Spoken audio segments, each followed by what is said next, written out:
Salut, c'est Marion Denis et vous écoutez Jeune et Brillant. Jeune et Brillant. Jeune et Brillant.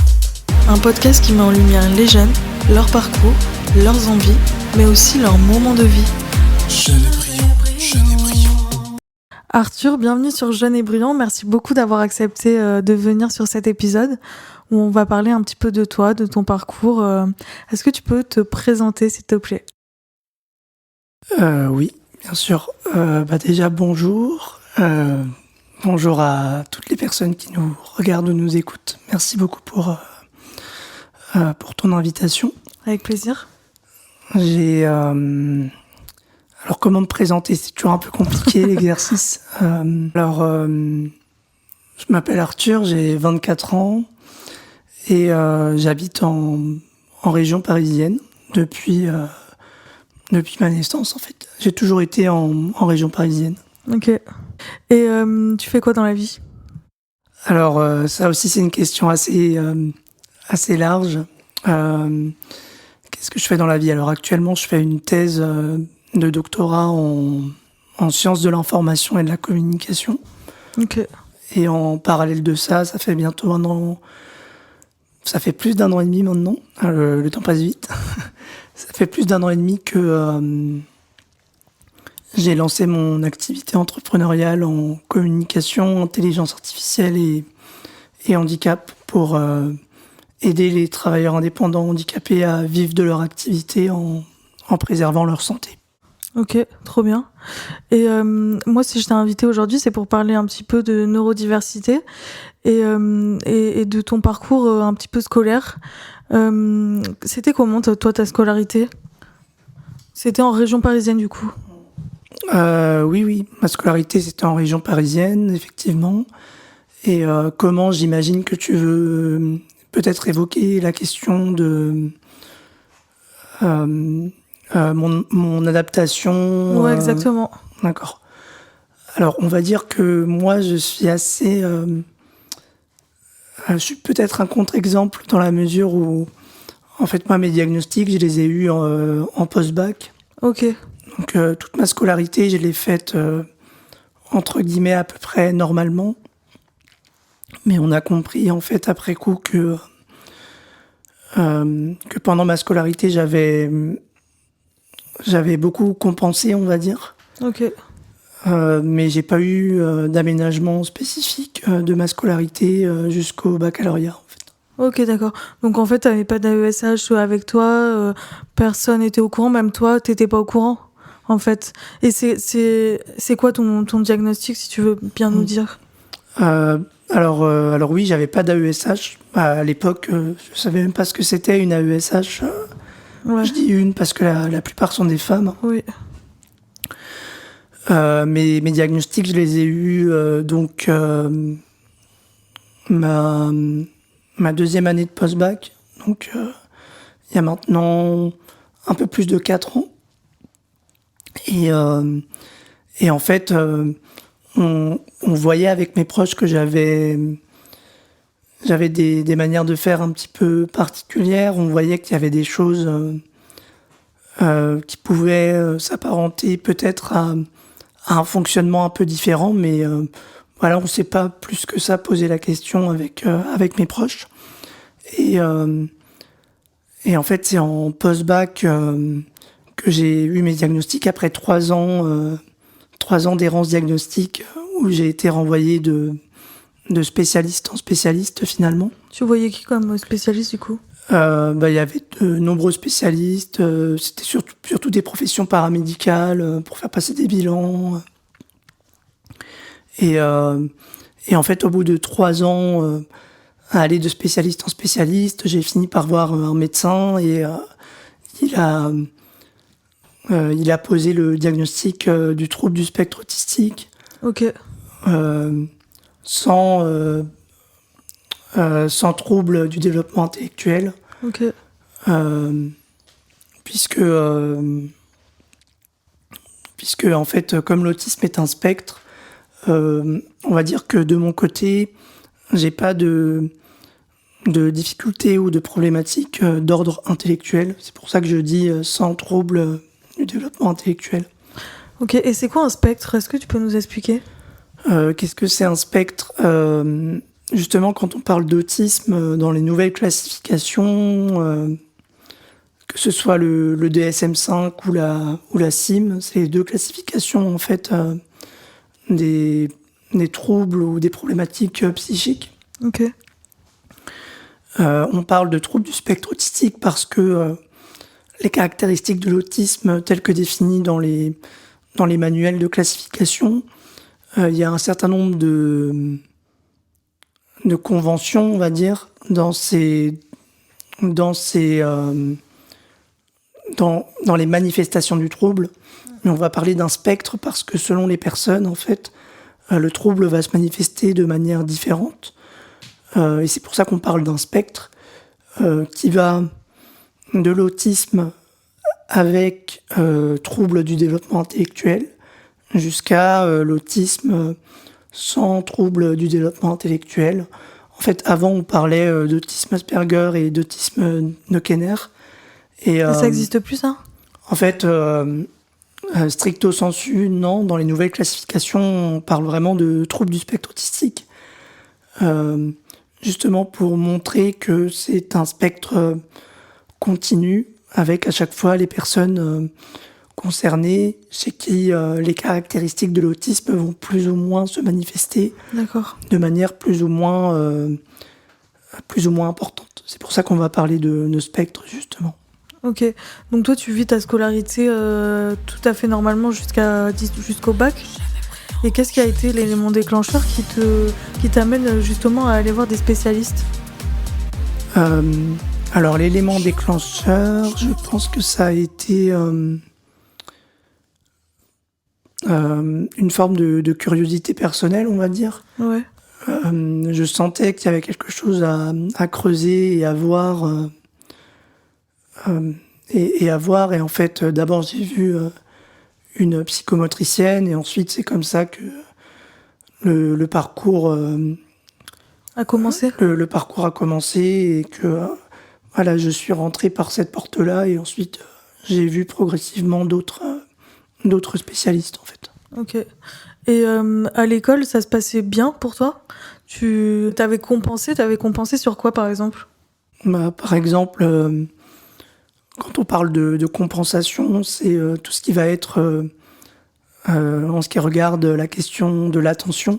Ouais. Parce qu'en fait, souvent, en fait, avec le trouble du spectre autistique, statistiquement, quand on est personne concernée, on a beaucoup plus de chances d'avoir d'autres troubles associés, qui sont appelés comorbidités. Moi, j'aime pas ce terme, mais c'est le terme. Ça fait peur un peu. Ouais, bah, t'entends morbide dedans, donc forcément, c'est pas. Mais c'est le terme qu'utilisent les médecins. Ok. Et en fait, les comorbidités, en fait, c'est les troubles associés que tu as avec tel ou tel autre trouble.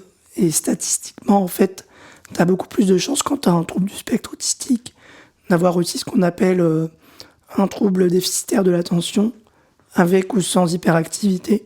Ok. Et tu as aussi plus de chances d'avoir ce qu'on appelle des troubles 10 ou troubles des apprentissages. Et c'est mon cas aussi. C'est quoi? Les troubles des apprentissages, c'est par exemple, l'un des plus connus, c'est la dyslexie. Ok. Ça peut aussi être la dyspraxie, trouble des praxies, donc trouble des mouvements, en fait, à faire certains gestes. Ok. Ça peut être la dyscalculie, la difficulté avec les nombres, la dysgraphie, la difficulté à écrire. Et en fait, on appelle ça trouble 10 parce que ça concerne un certain nombre de troubles qui relèvent de ce qu'on appelle les apprentissages. Ok. Et tu dis que ils ont donc les spécialistes, de spécialiste en spécialiste, ils ont mis quand même 3 ans à te diagnostiquer. C'est long, non? Ou Oui. c'est court? Alors, Je me rends pas compte. alors en fait, c'est long et en même temps c'est court. Ouais. Dans la mesure où, sur la question de l'autisme, la France a 40 ans de retard sur le reste du monde. Parce qu'en France, pendant longtemps, et encore aujourd'hui, hein, même si c'est de plus en plus minoritaire, il y a eu pendant longtemps une prépondérance de la psychanalyse, notamment freudienne et lacanienne, qui depuis ont été battues en brèche par les finalement par l'avancée de la science. Et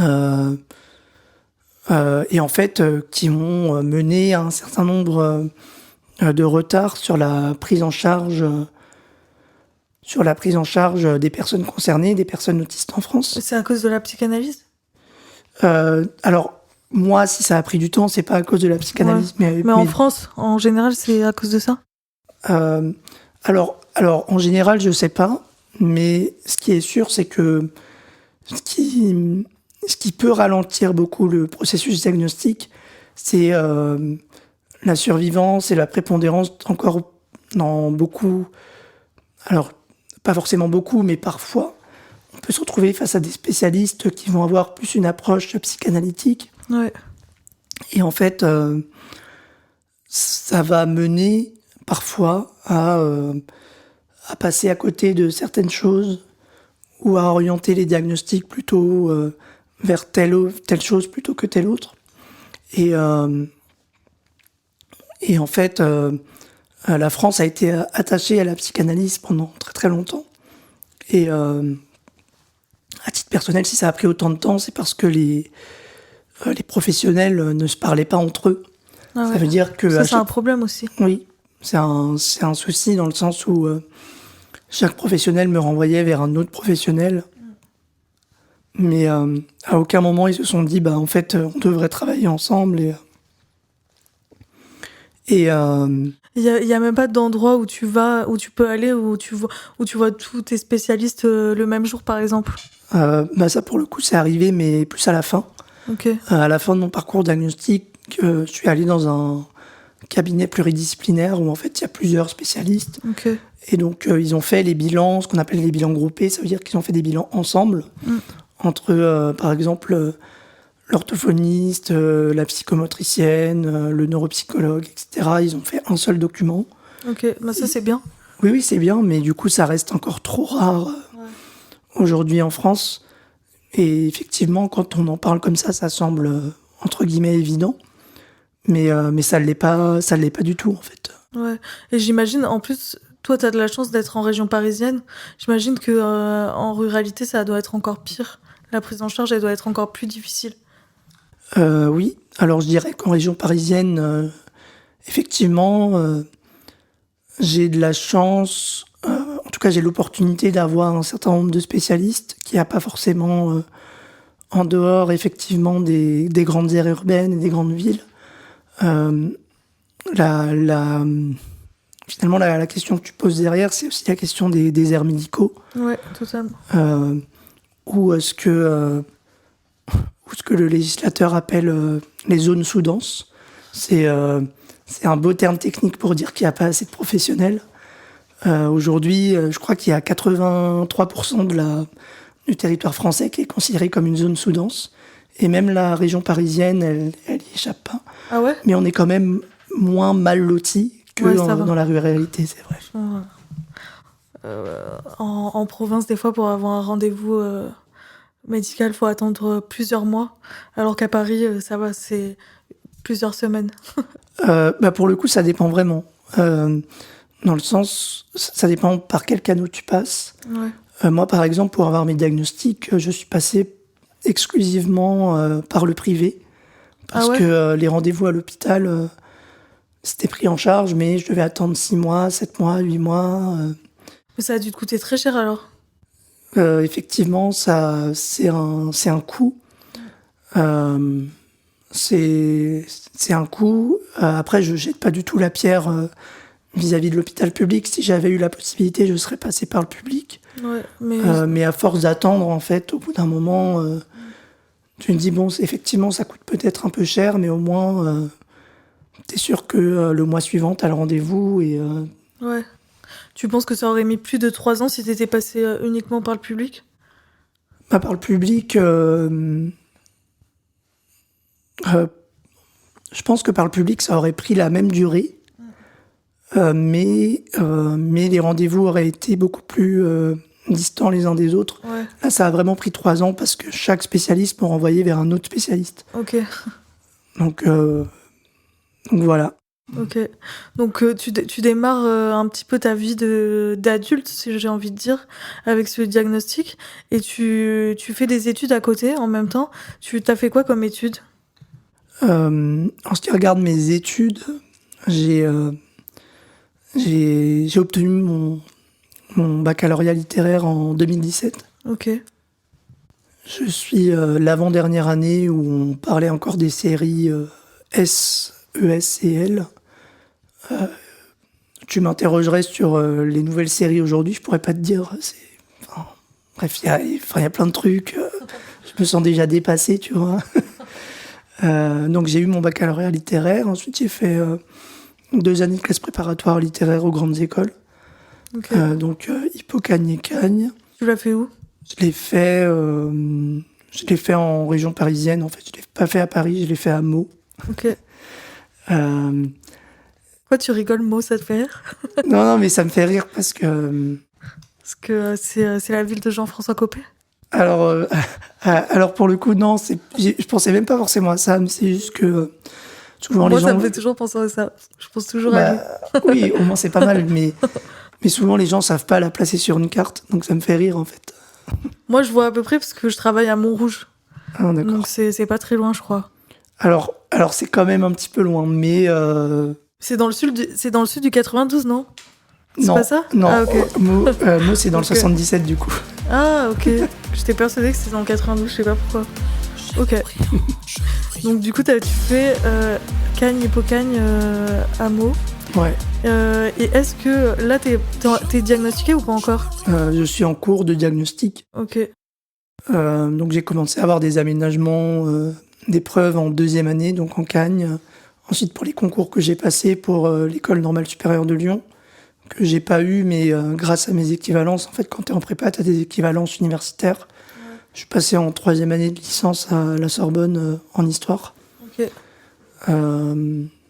Donc cette année-là, j'ai étudié l'origine historique des différents monothéismes. Ça ne s'invente pas. Waouh. Mais c'était hyper intéressant.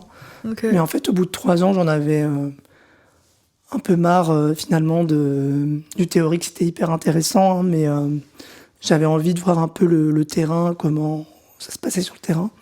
C'est la raison pour laquelle, après ma licence d'histoire, je suis passé en première année de master professionnel. Master en économie sociale et solidaire, et j'étais en alternance à ce moment-là en tant qu'adjoint de direction en centre d'accueil pour demandeurs d'asile. Ah, trop bien. T'as fait ça où? J'ai fait ça en Seine-et-Marne, dans un centre d'accueil qui était situé en Seine-et-Marne. Et en parallèle de ça, j'ai fait un mémoire de recherche sur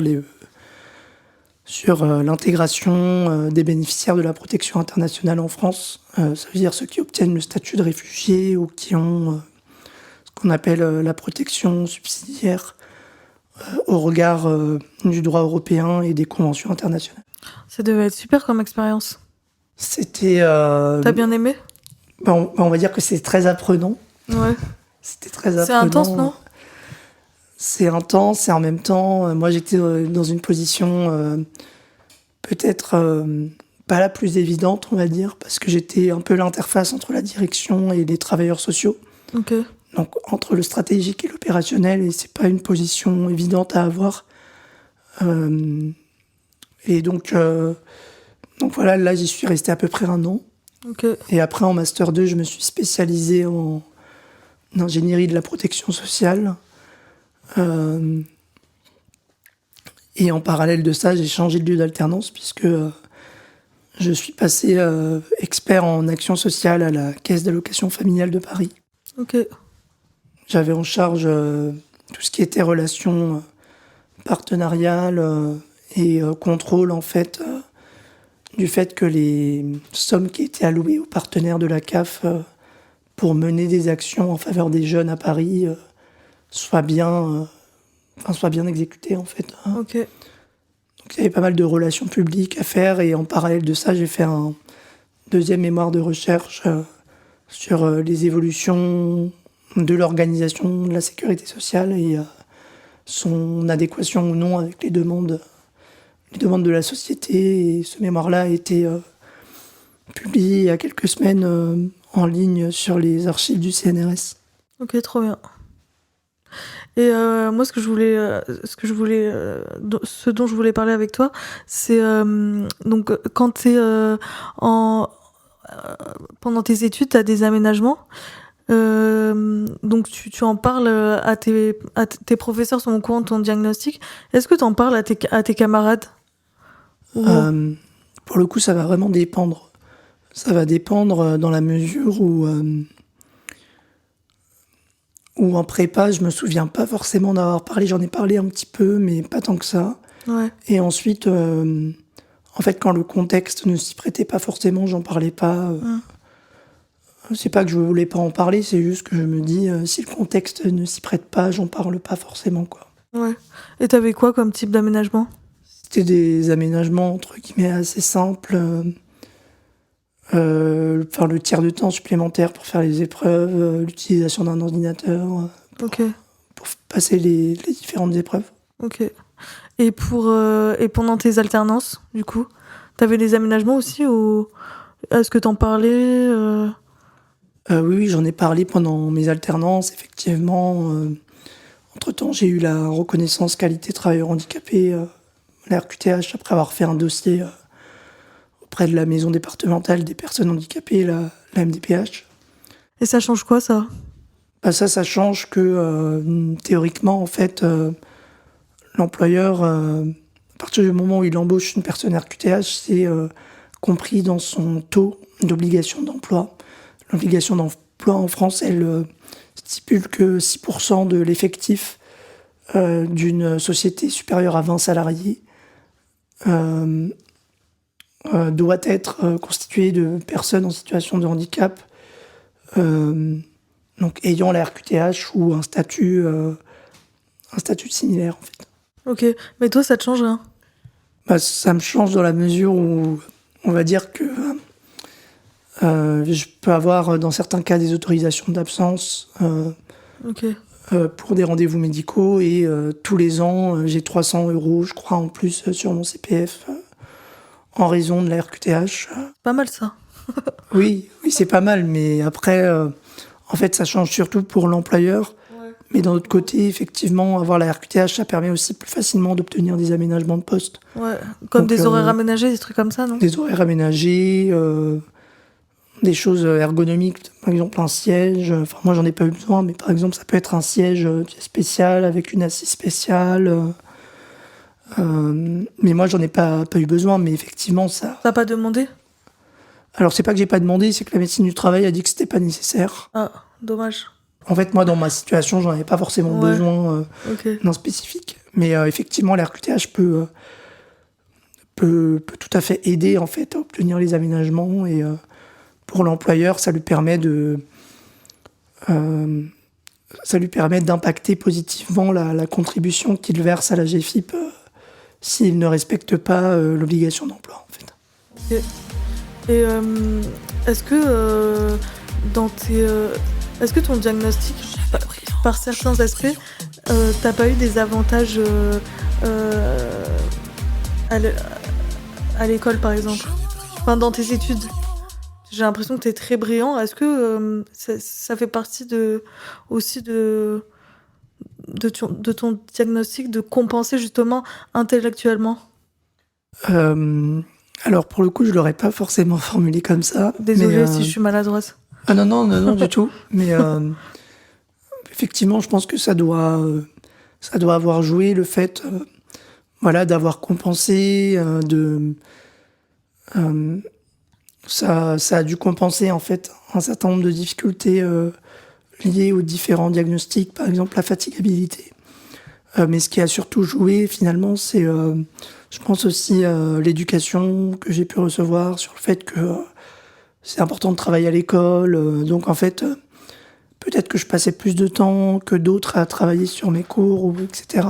Ok. Mais moi, je le voyais pas forcément comme un handicap. Je l'avais plus intériorisé sur c'est important de travailler, donc c'est normal si j'y prends plus de temps, quoi. Tes parents, ils étaient stricts? Enfin, ils sont stricts? Alors strict, je sais pas. Je pense surtout qu'ils veulent le meilleur me concernant, et donc Et donc, voilà, on va dire qu'il faisait attention à comment est-ce qu'on travaillait à l'école. Ok. Est-ce que t'as des routines qui peuvent t'aider à vivre plus agréablement? Euh, Des petites choses de la vie quotidienne? oui, oui et... alors je dirais oui et non. Les routines, c'est bien parce que ça permet d'avoir des points de repère dans la journée, à décomposer les tâches aussi. Quand on a un trouble déficitaire de l'attention, c'est bien de finalement diviser les tâches parce que sinon on peut avoir du mal à À faire plusieurs choses en même temps? faire plusieurs choses en même temps et aussi à initier une tâche en fait. Ouais. Quand on va avoir plein de choses en face de soi, on va avoir du mal à hiérarchiser en fait Ouais. les tâches à réaliser. Et du coup, on fait rien? Alors soit on fait rien, soit on s'éparpille, on commence la tâche A, puis on Ouais. fait la tâche B, puis on fait la tâche C, et à la fin de la journée en fait, on a commencé les 3 tâches et on en a fini aucune, quoi. Ouais, c'est souvent mon cas. Mais enfin, effectivement, ça c'est une difficulté récurrente, hein. Les routines, ça aide dans la mesure où moi, dans ma routine, j'ai incorporé le fait de tous les matins définir un objectif clair pour la journée. Ce qui fait que ça me permet en fait de me concentrer sur une tâche ou 2 tâches maximum Ouais. et d'être sûr d'avoir avancé dessus en fait. Ok. Mais oui, en fait, la routine, c'est aidant parce que ça permet aussi de ne pas avoir trop à réfléchir sur qu'est-ce que j'ai à faire. C'est noté, en fait. Je sais ce que j'ai à faire dans la journée. Tu te fais des to-do list? Je me fais des to-do list et je me fais des to-do list. Et j'ai aussi une routine hebdomadaire, en fait, où je regarde chaque semaine comment est-ce que j'ai avancé par rapport aux objectifs que j'avais tous les jours. Ok. Ce qui me permet en fait de voir que j'ai quand même fait des choses, même si j'ai peut-être pas fait tout ce que je voulais faire. J'ai fait une partie de ce que je voulais faire, quoi. Parce que du coup, t'es en train d'écrire une thèse, donc ça doit être compliqué de s'organiser, non? Enfin, moi, ça me paraît... Bah alors justement, j'ai pas encore commencé à écrire. Ok. Si tout va bien, normalement, je commence à écrire en février 2025, puisque j'ai encore beaucoup de documents à traiter, à lire, prendre des notes. Je dois analyser mes entretiens aussi, que j'ai terminés, mais je dois les analyser encore. T'as fait passer des entretiens quali? Oui, c'est ça. J'ai passé un certain nombre d'entretiens et donc il va falloir que je les analyse. Donc ça va me prendre un certain temps. Pareil pour mon corpus documentaire et la bibliographie. Mais du coup, une fois que normalement tout ça j'aurai terminé, je pourrais commencer février-mars 2025 à rédiger à peu près 1 an de rédaction ensuite. Ok. Et ça te fait pas peur de commencer la rédaction? On va dire que pour l'instant, j'en suis plutôt à une phase où j'essaie de prendre des choses les unes après les autres sans trop me projeter parce que sinon, sinon ça a tendance À t'angoisser? à m'angoisser un peu parce que la seule chose dont je suis sûr, c'est à peu près ce que je dois faire d'ici 3 ou 6 mois. Et j'ai à peu près la visibilité sur la poursuite de ma thèse. Ouais. Mais j'essaie de pas mettre la charrue avant les bœufs, ça veut dire je vais y aller étape par étape, quoi. Ok. Et est-ce que t'as pas l'impression... Est-ce que t'as déjà eu l'impression qu'on te stigmatisait en France ou qu'on stigmatisait ta maladie? Ou est-ce qu'il y a des fausses... un peu des fausses idées de qui circulent Eh bien... alors, sur le côté stigmatisation, alors déjà, moi, je le définis pas forcément comme une maladie. Ouais, je savais que j'avais dit... Mais non, mais enfin, c'est pas grave, t'inquiète pas, il y a pas de souci. Moi, je le définis pas forcément comme une maladie, je le définis comme une manière particulière, d'être au monde, d'interagir avec les autres. Sur le côté stigmatisation, alors et surtout représentation finalement et tous les clichés qu'il peut y avoir dessus et les idées reçues. Encore aujourd'hui, il y a un cliché qui est à la vie dure, enfin plutôt une idée reçue pour le coup, qui est que alors que ça a été dès le départ, ça a été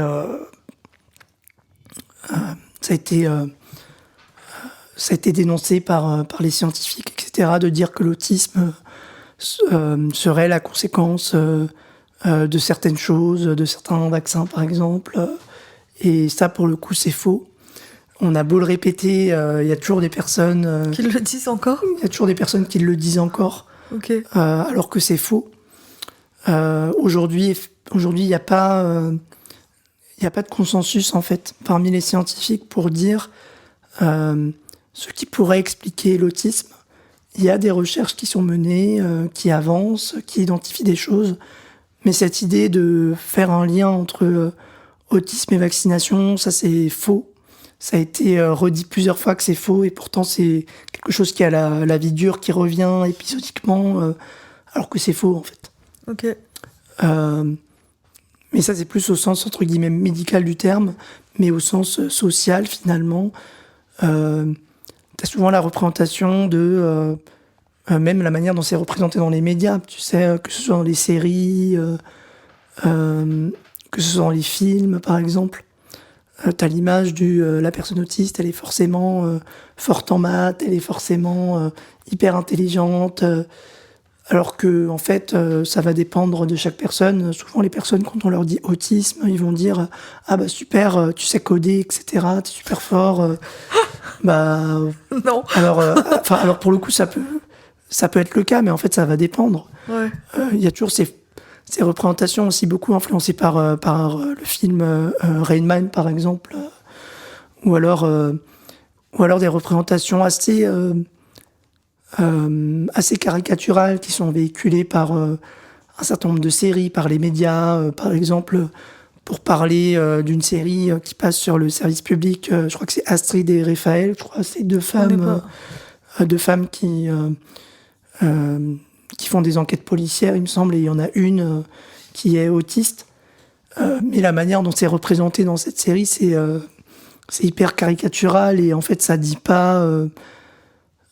Alors, il y a des choses qui peuvent s'approcher de la réalité, mais c'est tellement caricatural que finalement, en fait, ça, on est presque... C'est pas représentatif pour toi, quoi. Non, c'est pas Ouais. représentatif. Et tu souffres de ça, qu'il n'y ait pas assez de représentation, justement ? Est-ce que je souffre de ça? Alors, je dirais pas que je souffre de ça, je dirais juste que ça m'interroge, en fait, quand on fait des séries sur le handicap, ou qu'on fait intervenir des personnes dans des conférences, dans des médias, etc., Ouais. mais que c'est pas des personnes concernées, en fait, je trouve ça un peu absurde. C'est comme si... c'est comme si, je sais pas, tu demandais à un boulanger de réparer ta chaudière, quoi. C'est un bel exemple. Tu vois ce que je veux dire. Oui, ok. Le boulanger, il sait très bien faire ce qu'il fait. Et Ouais.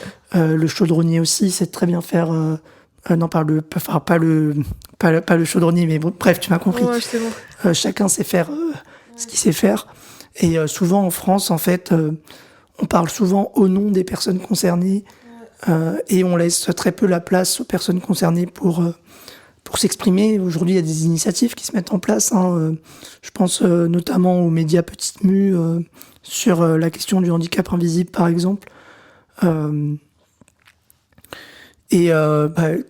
le parti est d'interroger finalement des personnes concernées à chaque fois par tel type de handicap et d'expliquer sa réalité. Et je trouve que c'est très bien. Mais c'est des initiatives qui sont encore... trop peu nombreuses, ouais. En fait, et un autre problème qui est qu'en France on reste dans un... Alors ça c'est un autre sujet, je sais pas si on aura peut-être l'occasion d'en parler ou pas, mais la question modèle médical du handicap et modèle social du handicap, c'est pas la même chose, et la manière dont en France on considère la question, on est beaucoup dans un modèle médical de il faut soigner la personne pour aller vers plus de validité de la personne, vers une norme sociale valide, ce qu'on appelle le validisme en fait. Et on va être beaucoup moins dans le fait que... Il faut s'accepter comme on est, quoi. Alors, au-delà de s'accepter comme on est, c'est la responsabilité de la société aussi. On va dire que le modèle médical du handicap va beaucoup... imputer une forme de responsabilité à la personne concernée elle-même, alors que le modèle social admet que c'est la société tout entière qui doit s'adapter à la personne concernée. C'est là aussi toute la nuance qu'on fait entre personnes handicapées et personnes en situation de handicap. Quand on dit en situation de handicap, on reconnaît en fait que l'environnement a aussi un rôle. Ça veut dire quelqu'un qui ne peut pas marcher et qui est en fauteuil, je veux dire, il ne peut pas marcher, il est en fauteuil. Et ça, la société n'en est pas responsable. Mais par contre, si la personne veut prendre, je sais pas, le métro, là on est à Paris, si la personne veut prendre le métro, eh ben, tu mets un ascenseur, la personne elle est autonome en fait. Ouais. Elle peut prendre l'ascenseur toute seule et aller sur les quais et entrer dans les trains. Par contre, tu ne mets pas d'ascenseur, tu rends la personne dépendante et donc tu la mets en situation de handicap. Ok. Est-ce que tu aurais un conseil à donner à un jeune en situation de handicap justement ou qui s'est pas forcément fait diagnostiquer mais qui a envie de le faire? Alors je dirais que la démarche diagnostique n'est pas une démarche évidente. Faut pas que la personne se sente obligée de se faire diagnostiquer si elle ne le souhaite pas. Okay. Faut vraiment qu'elle ait aussi cette volonté elle-même de se faire diagnostiquer. Sinon, ça va impliquer beaucoup plus de problématiques que ça va n'en résoudre en fait. Moi, je sais que ça a duré 3 ans, mais aussi parce que je voulais pouvoir mettre un nom, savoir des choses, etc. Mais quand on se lance dans un parcours diagnostique, il faut vraiment le vouloir. Il faut pas le faire parce que on nous dit qu'il faut le faire. Okay. Comme c'est nous qui sommes la personne concernée, c'est nous qui savons en fait si on est prêt à s'engager dans la démarche diagnostique ou pas. Ok. Et justement, ça me fait penser à un truc. On m'a parlé de père aidance. Toi, tu rencontres des personnes qui sont dans la même situation que toi? En fait, souvent on dit quand on fait partie de la neurodiversité. Alors la neurodiversité, pour resituer, c'est un courant qui met ensemble justement le trouble du spectre autistique, le trouble déficitaire de l'attention avec ou sans hyperactivité, les troubles des apprentissages aussi, par exemple. Le parti de la neurodiversité, c'est de dire qu'il y a une question sociale derrière la question du handicap et que c'est un enjeu politique. Okay. Et qu'il faut arrêter de dépolitiser systématiquement le handicap et d'être dans une approche hyper inspirationnelle, ce qu'on appelle l'inspiration porn, et hyper, tu sais, dans l'approche compassionnelle, tu sais, oh le pauvre, etc. Ouais. Non, en fait. D'avoir pitié, quoi, un peu. Voilà, c'est ça. Ce que je dis souvent, c'est que les personnes handicapées, elles n'ont pas besoin de pitié, elles ont juste besoin qu'on respecte leurs droits. Ouais. En France, là, c'est la 6e année consécutive où le handicap est la première cause de discrimination, d'après le défenseur des droits. Il y a quelque temps, il y a la GFIP, donc l'organisme mandaté par l'État pour les entreprises privées pour aider les personnes handicapées à s'intégrer dans l'emploi. Il y a aussi l'équivalent dans le public qui s'appelle le FIPHFP. Mais en tout cas, la GFIP, tous les 6 mois, il sort un rapport avec des statistiques, etc. Et hier, ou il y a quelques jours, il me semble, alors je sais plus. Mais en tout cas, il y a quelques temps, ils ont sorti leur dernier rapport, en fait, qui porte sur l'année 2023, la fin d'année 2023.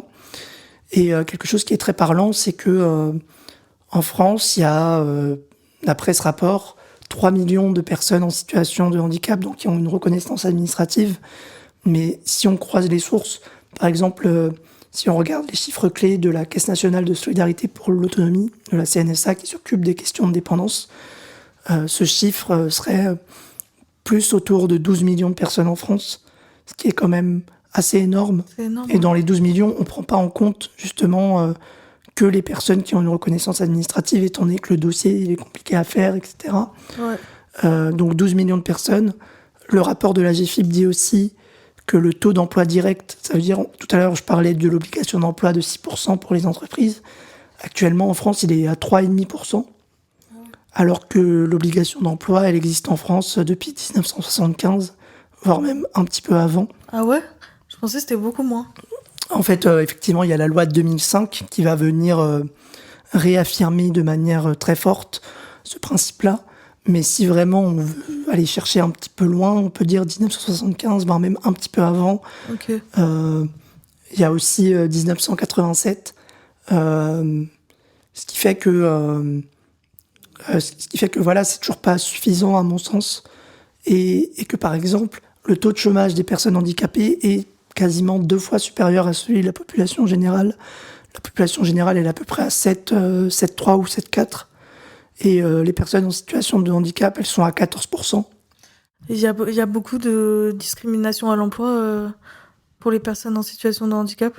Oui, ça effectivement, hein, comme je le disais tout à l'heure, le défenseur des droits dit que c'est la première cause de discrimination de manière générale. Ok.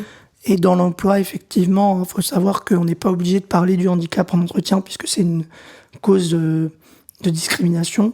Ouais. On n'est pas obligé d'en parler quand on a un entretien d'embauche. Tu vas pas l'écrire sur ton CV en même temps. Bah pour le coup, après, ça dépend de chacun. Moi, par exemple, je dis explicitement que j'ai une RQTH, donc je mets RQTH sur mon CV. Mais pour moi, je le vois comme un acte aussi un peu militant, dans la mesure où c'est important pour moi de le dire et de pas cacher ce qui peut aussi faire partie de moi, sans forcément rentrer dans le détail de qu'est-ce que j'ai, etc. Mais juste les impacts que ça implique sur mon travail quotidien. Ok. Pour ensuite trouver avec l'employeur potentiel les meilleurs aménagements possibles, en fait. Ok. Mais souvent, quand on parle de handicap, ça fait peur, en fait, parce que les personnes se Elles disent... connaissent pas.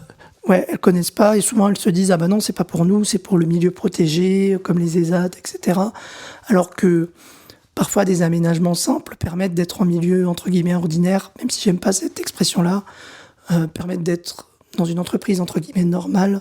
Ouais. Et effectivement, le manque de connaissances, le manque de formation, beaucoup d'a priori, beaucoup de préjugés. Il y a un autre préjugé, par exemple, qui est t'es handicapé, donc tu seras plus souvent absent parce que t'as des rendez-vous médicaux. Moi, souvent, ce que je dis aux personnes, c'est... Alors déjà, ça veut rien dire. Et je veux dire, cette remarque, on l'a fait à une personne qui déclare explicitement qu'elle a une RQTH. Mais une personne entre guillemets valide, on lui dirait pas vous allez être plus souvent absent, tu vois. Ouais. C'est une représentation et c'est pas. C'est une idée reçue, quoi. C'est une idée reçue en fait, c'est pas forcément la réalité. Qu'est-ce que je peux te souhaiter pour finir, Arthur, pour le futur? Qu'est-ce que tu peux me souhaiter? Alors, je dirais de réussir à vivre de mon activité et de réussir à terminer ma thèse aussi. Je te souhaite de finir ta thèse, mais bon, ça a l'air bien parti, non?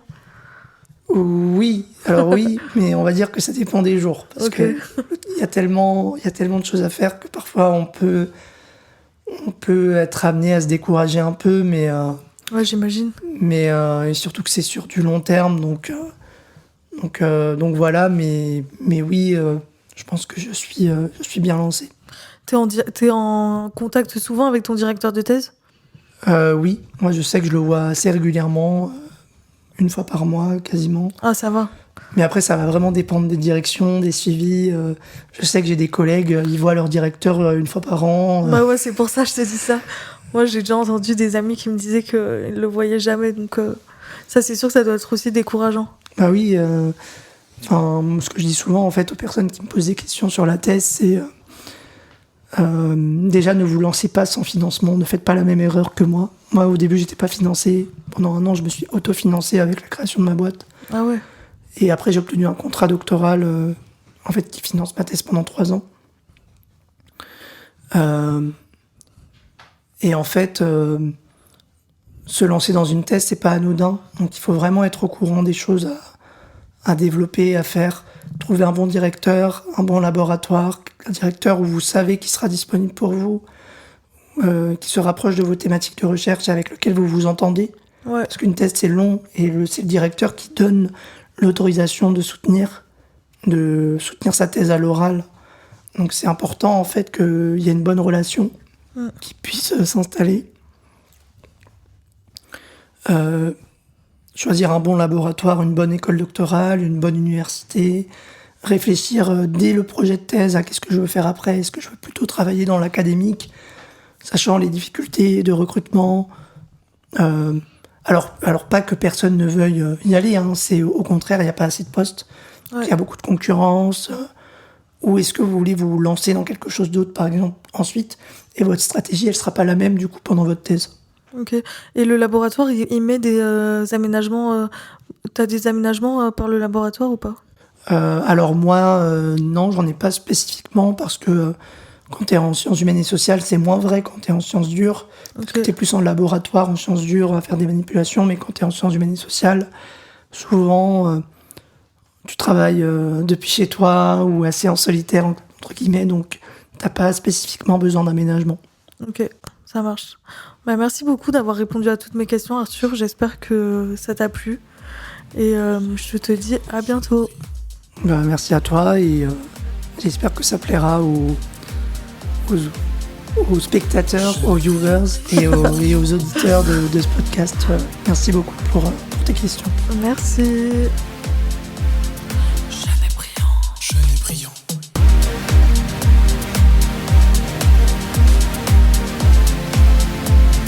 Jeune et brillant. Jeune et brillant. Merci d'avoir écouté Jeune et Brillant. Pour ne rien manquer de nos actus, suivez-nous sur nos réseaux sociaux @verslhaut et sur notre site internet verslhaut.org. Bye.